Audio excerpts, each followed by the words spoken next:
And inside, I'm just saying, God, would you heal my heart just like you healed my wife's body? And I felt when he healed my heart.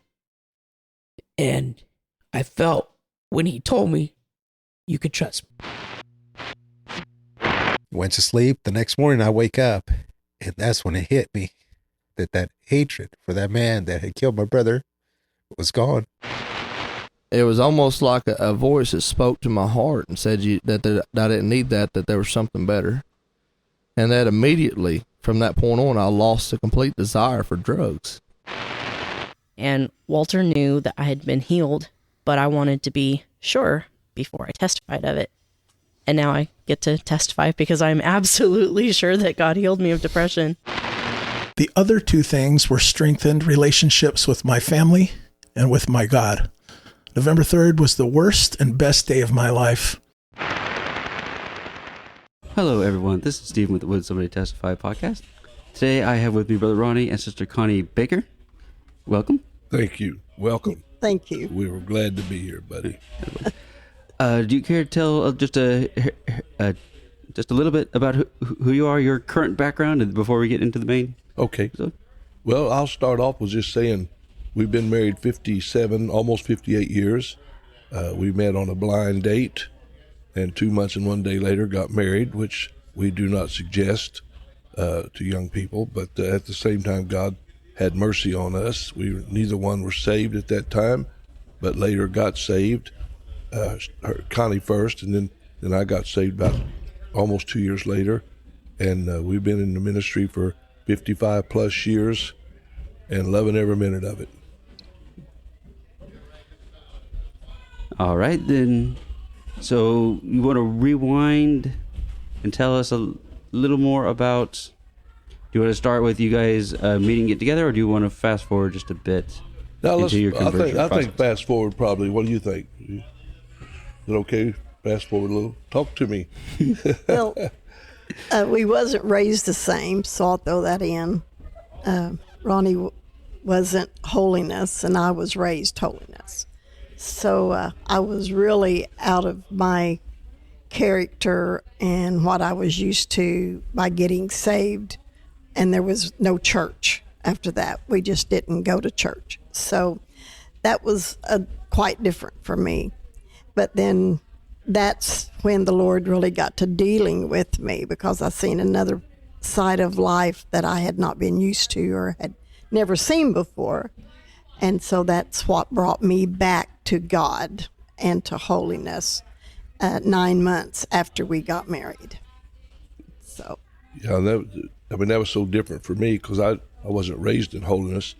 So that was a challenge for me. I accepted her getting saved. I mean, I had no real major problem with that, but I just didn't understand all of it. And it was probably, like I say, almost 2 years, about 1 year and 9 months before I got saved. We had a child by the time I got saved. He was about 9 months old, almost 10. And but I got saved at a camp meeting. I can tell you the day. I can tell you the June the 12th, 1969. I mean, things like that are important to me, in my life, Stephen. So I got saved on a Thursday night. As a matter of fact, Connie got saved on a Thursday night in September the 28th, I believe it was. Like I say, almost 2 years before that.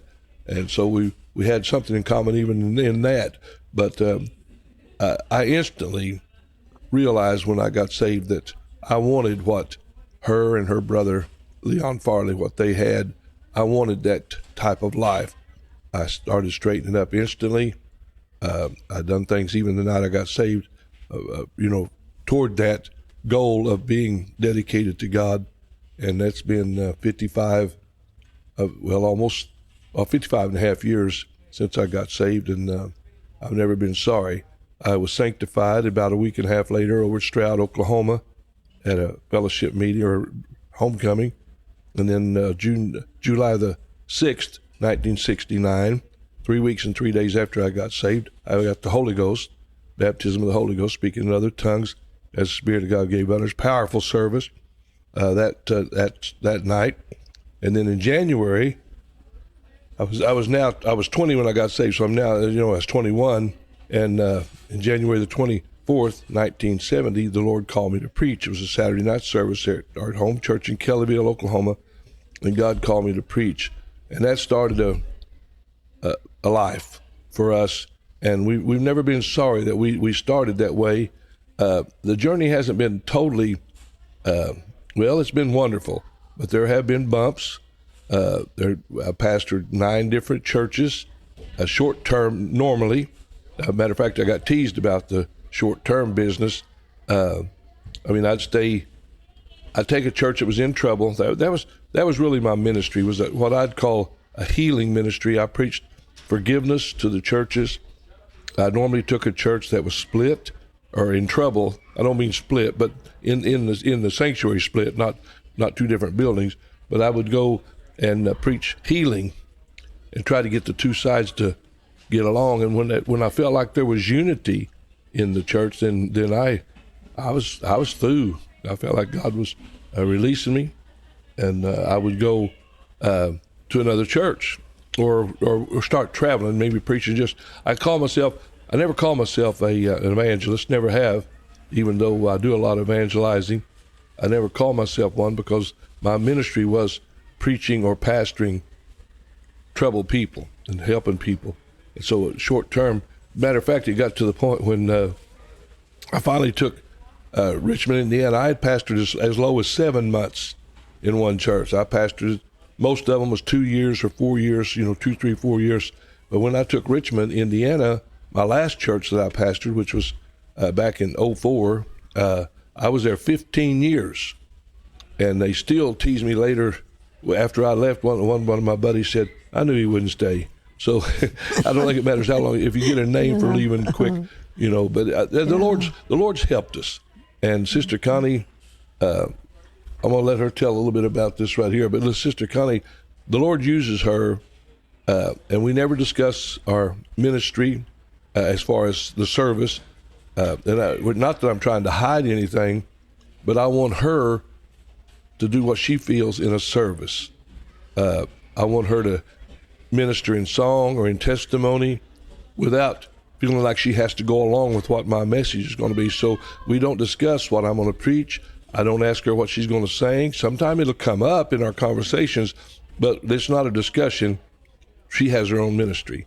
So Sister, can you tell us a little bit about how God has used you, and really He has, to help people? She has a little bit, she may want to tell a little bit of this, a testimony of helping people in restaurants. I've sat in the car a lot of times waiting on her because she's talking to some waitress or waiter about God, and she's had great effect with that. My mind goes back to when I got saved. I wasn't going to church that night looking for salvation. Ron and I, he had changed jobs, and we was waiting on one of my mom and dad's rent houses to come open, and we was going to move in that, but he got the job, so that made us move from one city to another. So Mom said, why don't you just stay with us until our rent house comes open? So we did. And there I was, a backslidden holiness girl, living like backsliders do. And that really upset my mom and dad when they seen the life that we were taking. And so our church started a revival, which was Kellyville Holiness Church in Kellyville, Oklahoma.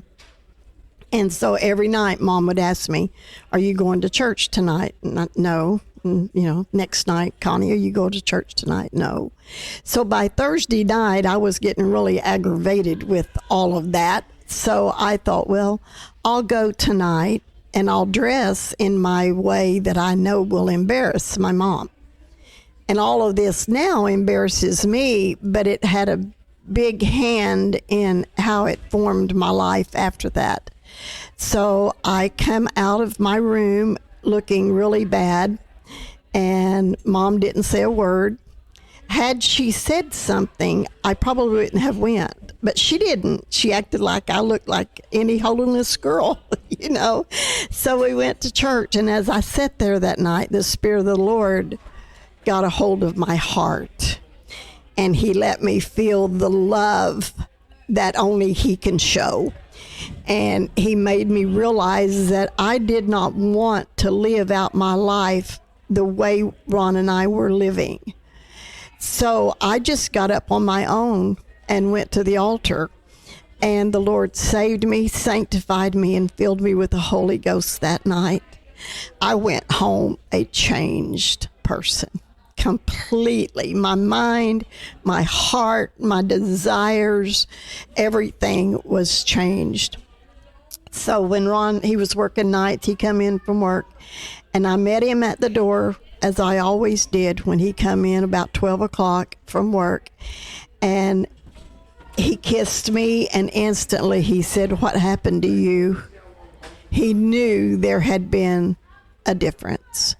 So then that goes to when Ronnie got saved.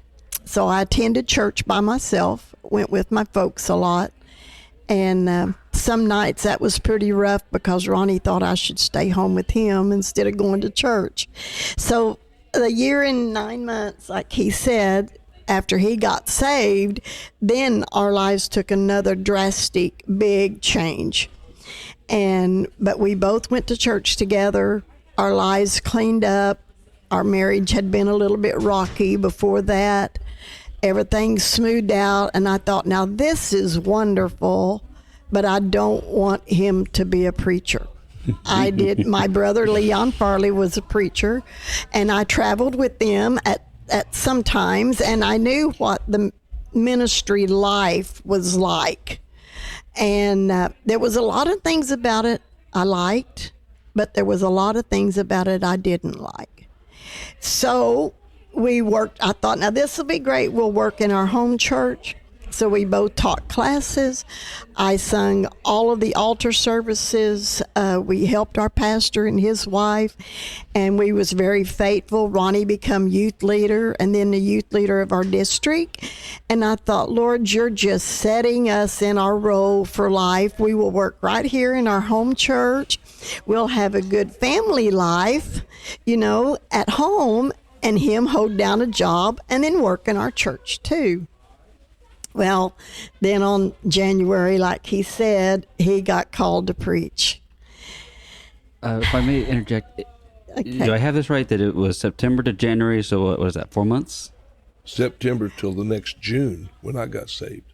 Well, okay. So June to January. Okay, sorry. I thought you said you got saved in September. I got my dates mixed up. No, I got saved in June, but it was January. Of 68. Of 60. No, 69 is when I got saved. I got called to preach in 70. So in January 24th, 1970, I was 21 years old. Okay, so 6 months after you got saved. About that. Well, actually, about 7 months. Yeah. Okay. After, Yeah. Okay. Yeah. After he got saved. Was it just long enough to? Oh, okay. Yeah. And I had been saved then since 67. I got saved in 67. So there was a little span in there, but by then we had a baby, a little boy, and it went well working in the church and all of that. But then when he was called to preach, and I thought, oh no, what's going to happen now? I just didn't think I was cut out to be a preacher's wife. I hear a lot of young women say they felt like all their life they would be a preacher's wife. I didn't at all. But I wanted God, and I wanted His will in my life. I just didn't want it to be in that kind of ministry. So it went on, and how long, I don't remember. Ronnie may remember how long after that we was at the Bristow camp meeting. When Probably about another year and a half. I've been saved maybe a couple of years at the camp meeting, and God was really dealing with me. And the third year, I was going to have to do something. I mean, I knew that God, but she wasn't really willing to leave home and do things for God in full-time ministry. So, but God was dealing, so I didn't have a choice. But that night at the camp meeting, she finally surrendered. And we was to up there by God's the will. altar, and she leaned over to me and said, "I'm ready." And that's started this 50-some years of full-time ministry. and we've been very, very happy doing that. But I did want her to tell just a little bit. Our granddaughter had a dream, and it was about a boy that committed suicide, and in her dream, the boy went to hell. And in her dream, Brooke dreamed that she went with him on the journey, so she could describe what was happening as this young man went to hell and describe the fire. So we wrote a track about that. We still have those. We give them out free, of course, but we still have those tracks. And that during that, so those tracks has become a ministry for Sister Baker. Oh. And that's what I was talking about. Sometimes I sit in the car for a long time waiting for her as she deals with some young lady or some young man or some older person, you never know, about the gospel track and about her soul. And we went back to those restaurants later, some of them, and she's been grabbed and hugged by this big old gal that was working in one of them. She picked her plumb off the ground, thanking her because she said her mom was about ready to commit suicide, and that track kept her from it. So, it's worth it on that. So we've been happy. We've been doing this for a long time. You may want to tell one instance, if you can think of one right quick, about the tracks on that. The tracks make it easier. I always had trouble just freely walking up to someone and just start talking to them about the Lord or testifying, about that. I really had trouble testifying, period, but a preacher's wife really rebuked a lot of us preachers' wives in a camp meeting one time. They asked all the preachers' wives to stand and testify, and nobody did. And so she was an old lady, preacher's wife then. Probably in her 70s like we are now. Yeah, like we are now. But she always testified really good, and she rebuked us. She said, the Lord has saved you, called your husband into ministry, you're into ministry. You need to learn to testify. If you have to, make little notes or whatever. So I took that to my heart and started praying about it, and I started testifying. But still, I'm intimidated to just do one-on-one testimony normally. So then our granddaughter wrote this suicide track, and it just really touched my heart knowing her that wasn't like her to have that kind of dream, and then to write it down, and it was totally biblical. And Ronnie wrote scriptures for it to show people that it was a biblical dream. So when we made that track up, it's easy for me to hand someone that track and say, my granddaughter wrote this.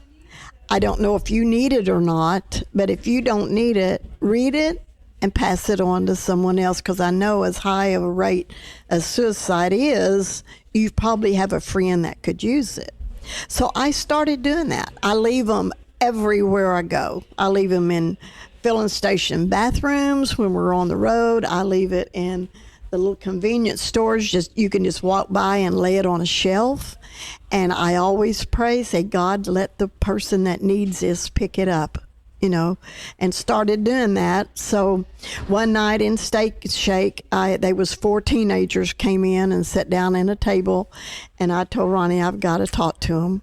So I went over and I give them the track. I like for them to take it out of my hand, because then I don't feel like they're rejecting it. If they want to say no, okay, but it's better if they take it, because then they're probably going to read it, So they all took it, and I was able to talk to them about that. And there was a waiter that waited on us, and I always give it at the end of our meal as we paid the ticket. Well, this time I felt like giving it to him right at the beginning of when we sat down at the table in the restaurant. Well, that's not a good idea, because he was gone for a long time. And when he come back to our table, he had been crying. And he told us, he said, I'm thankful you give that to me. He said, I read it in the back. And he said, I've been having trouble with this for the last 3 weeks. And he said it really helped me.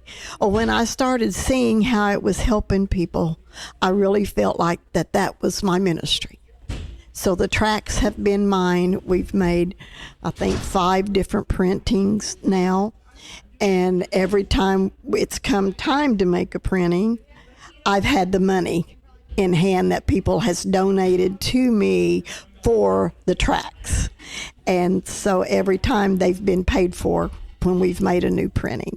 So I thank the Lord for that. So that means that we don't have to charge churches, people that are in prison ministries or jail ministries or anything like that. We don't have to charge them money for the tracts. They're totally free.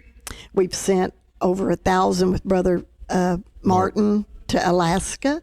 Alaska has a high suicide rating. So our tracts has really been a blessing, to me.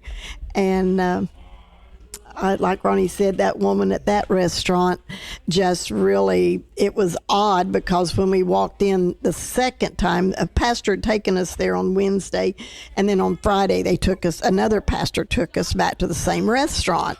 Well, when I walked in the door on Friday, she seen me and just, she just hollered out, and here she come and picked me up, like Ron said, lift me off the floor and thanked me because she felt had saved her mom's life. So it's very rewarding, to do that. It's a different kind of ministry, but God has helped me that seems to be my ministry. And that's what we've tried to do for all these years.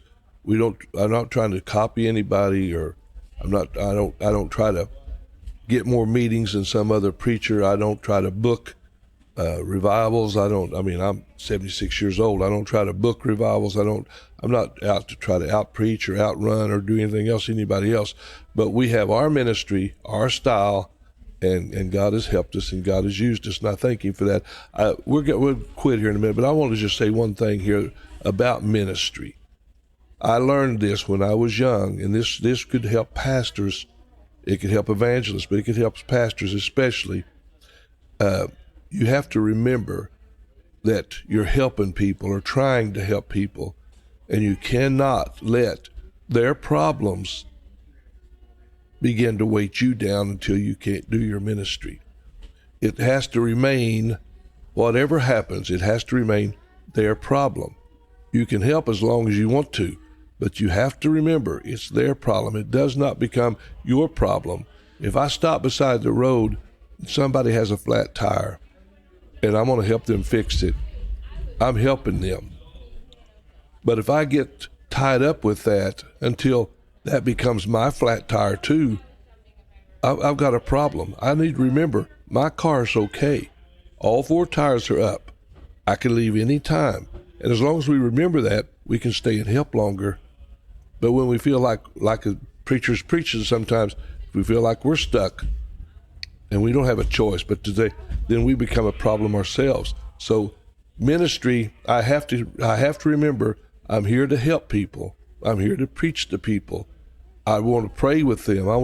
But I have to remember that it's their problem, and I'm here just to help. My vehicle still runs okay, so I don't want to get bogged down in that. But Brother Stephen, I want to thank you for letting us come today and talk on this broadcast. No, and thank you for making time on, because for those of you who hear the background noise, this is a Riverbank Camp meeting, and they are the night speakers, and this is crammed in on Saturday afternoon when morning service ran long. So Brother Ronnie and Sister Connie have got to go prepare for tonight. Yeah. Thank you. All right. So thank you all for listening. This is one of those episodes where after we were done, moved away from the microphones, it was realized there was one more thing that I wanted to add. I did want to say about how the Lord moved on me to go with you out, when we went. I never did go in, but I'm glad I am a preacher's wife now. I didn't want to be, but I'm glad I am now.